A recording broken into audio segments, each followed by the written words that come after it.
بسم اللہ الرحمن الرحیم۔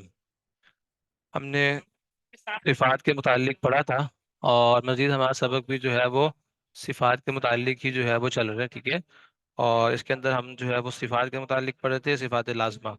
اس میں ہم نے ہمس بھی پڑھ لی تھی، اور جہر بھی پڑھ لی تھی، اور شدت بھی پڑھ لی تھی، رخوت بھی پڑھ لی تھی، ٹھیک ہے۔ تو یہ ہم نے جو ہے اس میں جو ہے وہ چار پڑھ لی تھی۔ اور شدت اور رخوت کے درمیان ایک اور صفت ہوتی ہے جو ان کے درمیان ہوتی ہے، وہ توسط، وہ بھی ہم جو ہے وہ پڑھ چکے ہیں۔ آج ہم نے جو ہے وہ پانچویں صفت پڑھنی ہے، وہ ہے استعلا، ٹھیک ہے، صفت استعلا۔ تو اس کو آپ نے جو ہے وہ آسان آسان سی ہے، بالکل بھی مشکل نہیں ہے۔ تعریف پڑھتے ہیں، آپ کو آسانی سے سمجھ میں آ جائے گا کہ تعریف یہ ہے کہ جن حروف میں یہ صفت پائی جائے ان کو مستعلیہ کہتے ہیں۔ ان حروف کو ادا کرتے وقت آواز مخرج میں، ان حروف کو ادا کرتے وقت ہمیشہ زبان کی جڑ، ٹھیک ہے، جس کو ہم نے اقصا لسان پڑھا تھا، زبان کی جڑ جو ہے وہ اوپر تالو کی طرف اٹھ جاتی ہے، ٹھیک ہے۔ اس میں صرف اتنی سی بات ہے کہ اس میں ادا کرتے وقت حرف کو، زبان جو ہے، جو زبان کی جڑ ہے وہ اوپر تالو کی طرف اٹھ جاتی ہے، جس کی وجہ سے یہ حروف موٹے ہو جاتے ہیں، بس۔ ایسے حروف سات ہیں جن کا مجموعہ خصہ ضغطن قز ہے، ٹھیک ہے بھائی۔ تو یہ سات حروف ہیں جن کو موٹے حروف بھی کہا جاتا ہے، اور ان کی یہاں پر کیفیت بیان ہوئی ہے کہ اس کی کیفیت یہ ہے، ان حروف کو ادا کرتے وقت زبان کی جڑ کو جو ہے وہ اوپر تالو کی طرف اٹھانا پڑتا ہے، ٹھیک ہے۔ باقی جو ہے جو ان کے مخارج ہیں وہ ان کے مخارج ویسے کے ویسے ہی رہیں گے، لیکن اس میں جو صفت کا خیال رکھنا ہے وہ ہے صفت استعلا، ٹھیک ہے۔ زبان کی جڑ کو جو ہے اوپر بلندی کی طرف اٹھانا، اس سے یہ حروف جو ہے وہ موٹے ہو جائیں گے اور اس میں صفت استعلا پائی جائے گی۔ اور اس کے بعد اس کی مخالف جو صفت ہے وہ ہے صفت استفال، یعنی نیچے رہنا، پستی میں رہنا۔ یعنی اس میں جو ہے وہ آپ خود بخود وہ حروف آ جائیں گے جس میں زبان اوپر کی طرف، زبان کی جڑ نہیں اٹھے گی۔ تو ظاہری بات ہے کہ یہ جو حروف ہے، سات حروف ہے، ان کے علاوہ جو بھی حروف ہوں گے ان میں زبان اوپر کی طرف نہیں اٹھے گی، تو ان میں صفت استفال پائی جائے گی۔ تو اس کی تعریف یہ ہے کہ جن حروف میں یہ صفت پائی جائے ان کو مستفیلہ کہتے ہیں۔ ان حروف کو ادا کرتے وقت زبان کی جڑ اوپر کے تعلق کی طرف نہیں اٹھتی ہے، ٹھیک ہے، بلکہ نیچے ہی رہتی ہے، اس وجہ سے یہ حروف باریک رہتے ہیں، ٹھیک ہے۔ مستعلیہ کے سوا باقی 22 حروف جو ہے وہ مستفیلہ کہلاتے ہیں، ٹھیک ہے۔ نوٹ: استعلا اور استفال بھی ایک دوسرے کے جو ہے وہ مقابل ہیں۔ آگے اطباق۔ اطباق کا معنی ہے بند کرنا، لپٹنا، ڈھانپ دینا اور ملنا وغیرہ۔ تعریف: جن حروف میں یہ صفت پائی جائے ان کو مطبقہ کہتے ہیں۔ ان حروف کو ادا کرتے وقت زبان کا بیچ، زبان کا جو درمیان ہے وہ اوپر تالو سے جو ہے وہ لپٹ جاتا ہے، اس تالو سے جا کر مل جاتا ہے، ٹھیک ہے، جس کی وجہ سے یہ حروف خوب موٹے ہوتے ہیں۔ ایسے حروف چار ہیں: خصہ، ضغطن، قز، جو آپ نے اوپر پڑھے تھے صفت استفال جو ہے وہ استعلاء کے اندر، انہی میں سے جو ہے یہاں پر چار حروف کو جو ہے وہ ذکر کر دیا: صاد، ضاد، طا، ظا، ٹھیک ہے بھائی۔ تو اب اس سے آپ کو ایک اور چیز معلوم ہو جائے گی کہ بھائی اوپر والے جو صفت استعلاء جن حروف کے اندر پائی جا رہی تھی وہ تو ان میں رہے گی، ان میں کیا ہوگا، جو ہے وہ زبان کا درمیان بھی جو ہے اوپر تعلق کے ساتھ مل جائے گا، اور یہ حروف جو ہے وہ زیادہ موٹے ہو جائیں گے جو باقی حروف بچے ہیں ان میں سے۔ جو اوپر آپ نے موٹے حروف پڑھے ہیں، خصہ، ضغط، قز میں جو ہے خاء ہے، ٹھیک ہے، اسی طریقے سے غین ہے، ٹھیک ہے، اس طریقے سے قاف ہے، ٹھیک ہے۔ یہ جو تین حروف ہیں یہ نکل جائیں گے۔ باقی چار حروف جو ہے وہ اس کے اندر صفت اطباق بھی پائی جائے گی۔ اس صفت اطباق کی وجہ سے، کیونکہ اس میں صفت استعلاء بھی ہے اور صفت اطباق بھی ہے، اس وجہ سے یہ جو صاد، ضاد، طا، ظا ہے، یہ خاء، غین اور قاف سے زیادہ جو ہے وہ موٹے ہو جائیں گے، ٹھیک ہے بھائی۔ اس وجہ سے ان میں دو صفات جو ہے پائی جا رہی ہے، اس میں زبان کی جڑ بھی اٹھے گی اور زبان کا درمیان جو ہے وہ تعلق کے ساتھ مل بھی جائے گا، اس وجہ سے یہ ڈبل جو ہے پھر اس سے زیادہ موٹے پڑے جائیں گے۔ فائدہ: یہ حروف مطبقہ ہم نے صفت استعلاء میں پڑھ لیے ہیں، مگر یہاں پڑھنے سے معلوم ہوا کہ یہ غین، خاء، قاف سے زیادہ موٹے ہوں گے، ٹھیک ہے؟ اس کے بعد ہے صفت انفتاح، ان کا معنی ہے کھلنا، کشادگی۔ جن حروف میں یہ صفت پائی جاتی ہے ان کو منفتحہ کہتے ہیں۔ ان حروف کو ادا کرتے وقت زبان کا بیچ اوپر تالو سے جدا رہتا ہے، ٹھیک ہے۔ صفت اطباق کے اندر زبان کا بیچ جو ہے اوپر تالو میں لگ جاتا ہے، لیکن یہاں پر کیا ہوتا ہے کہ جو زبان کا بیچ ہے وہ اوپر تالو سے جدا رہتا ہے، یہاں پر جو ہے وہ اس کے ساتھ ملتا نہیں ہے جا کر.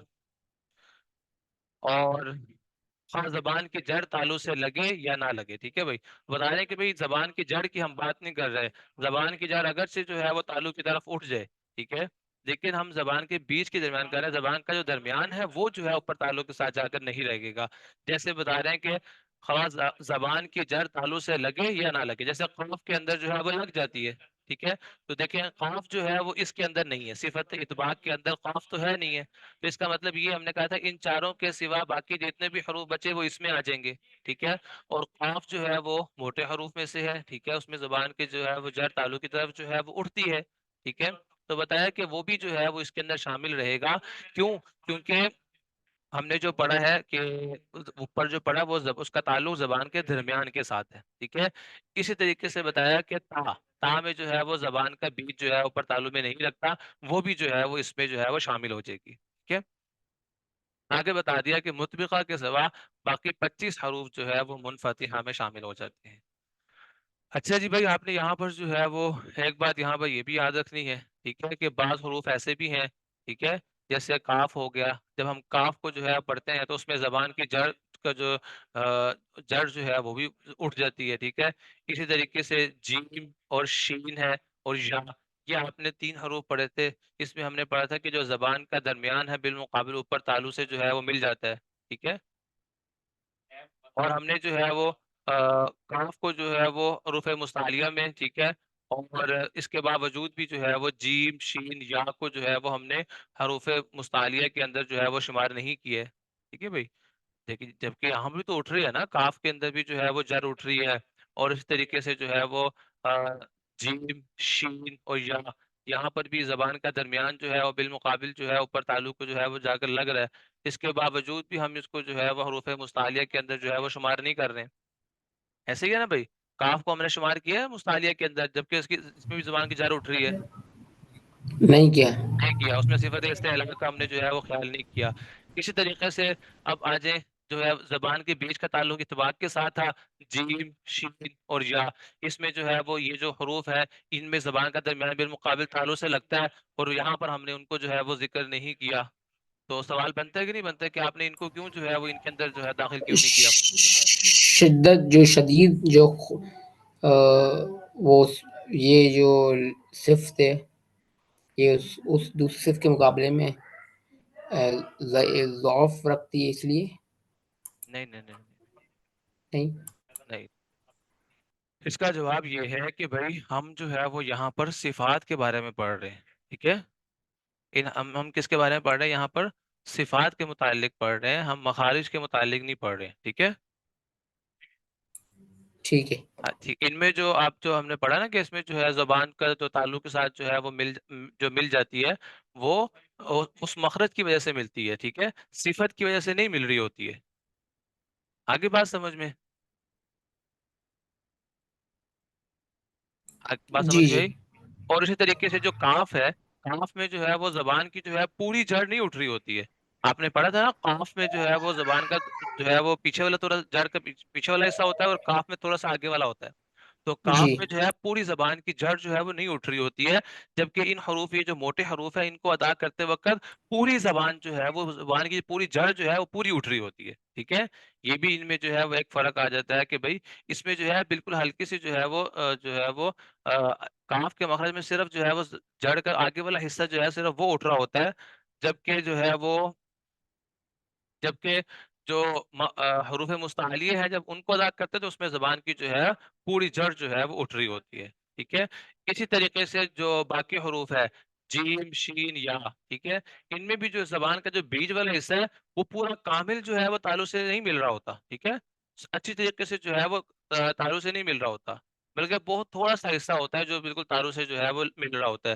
لیکن جو حروف مستعلیہ جو آپ نے پڑھا ہے، ٹھیک ہے، اور جو آپ نے مطبقہ والے حروف پڑھے ہیں، ٹھیک ہے، ان میں صاد، صاد، طا، ثا، ٹھیک ہے، اس میں جو ہے وہ پورا جو ہے وہ زبان کا بیچ جو ہے اوپر تالو سے جا کر چپٹ رہا ہوتا ہے. ٹھیک ہے، یہ ان میں جو ہے وہ فرق ہے. تو ہم نے کیا پڑھا کہ بھائی آپ نے جو ہے وہ اوپر آپ نے کہا تھا کہ بھئی موٹے حروف کو ادا کرتے وقت جو ہے وہ زبان کی جڑ جو ہے وہ اٹھتی ہے، ٹھیک ہے؟ وہ تو سوال پیدا ہوتا ہے بھئی وہ تو کاف میں بھی اٹھتی ہے، تو کاف کو کیوں نہیں آپ شامل کر رہے؟ تو ہم نے اس کو بتا دیا کہ بھئی وہ تو ان کے مخارج ہیں، ٹھیک ہے؟ ہم مخارج کی بات نہیں کر رہے، ہم صفات کی بات کر رہے ہیں، جو وہ کیفیات ہیں، ٹھیک ہے؟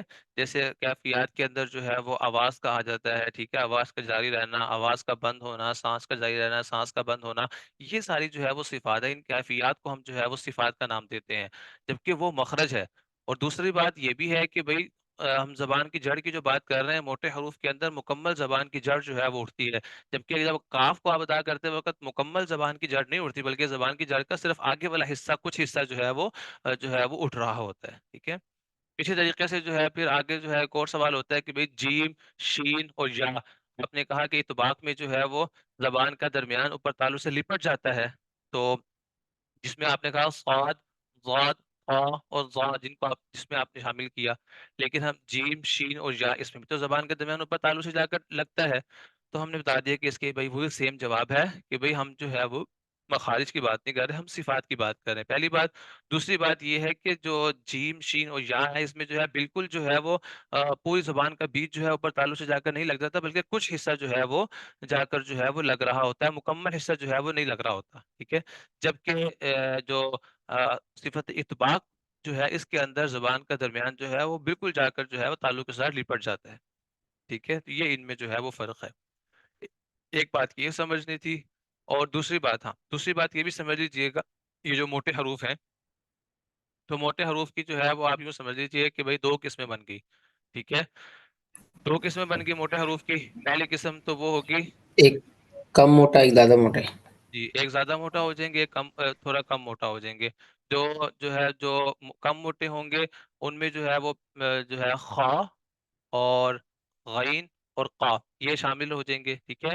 کیوں؟ کیونکہ ان کے اندر صرف صفت استعلاء پائی جا رہی ہوتی ہے، اس وجہ سے یہ کم موٹے ہوں گے، جبکہ صاد، ضاد، طا، ظا، ان کے اندر صفت استعلاء بھی پائی جا رہی ہوتی ہے اور صفت اطباق بھی پائی جا رہی ہوتی ہے، اس کی وجہ سے یہ زیادہ جو ہے وہ موٹے ہو جائیں گے، ٹھیک ہے؟ اور اس کے علاوہ باقی جو حروف بچ جاتے ہیں، باقی 22 جو حروف بچ جاتے ہیں، ٹھیک ہے؟ وہ جو ہے پھر کیا ہوں گے؟ وہ جو ہے وہ باریک ہو جائیں گے، ٹھیک ہے بھائی؟ تو یہ آپ نے جو ہے یہ بھی یاد کر لینا، تاکہ آپ کو فرق معلوم ہو جائے کہ کون سے حروف جو ہے وہ ہے تو ساتوں کے ساتوں ہی موٹے حروف، لیکن جو ہے وہ صاد، ضاد، طا، ظا یہ زیادہ موٹے ہو جائیں گے، اور کیونکہ ان کے اندر 2 صفات جو ہے وہ پائی جا رہی ہیں، اور جبکہ خا اور جو غین اور قاف ان کے اندر جو ہے وہ صرف صفت استعلاء پائی جا رہی ہے، اس وجہ سے یہ کم جو ہے وہ موٹے ہوں گے، ٹھیک ہے بھائی؟ سبق سمجھ میں آ گیا آپ سب کو؟ جی بالکل، یہ عامر بھائی؟ چاروں ایک دوسرے سے مماثلت رکھتے ہیں، جی چاروں کو ایک بالکل، ساتھ یاد کرنے میں آسانی رہے گی۔ جی جی بالکل، ان کو اکٹھے ہی جو ہے وہ آپ نے یاد رکھنا ہے۔ اور عامر بھائی سمجھ آئی سبق کی؟ جی عامر، آپ کو سمجھ میں آیا سبق؟ شاکر، آپ کو سمجھ میں آیا؟ جی جی استاد جی۔ چلیے جی، ان شاء اللہ۔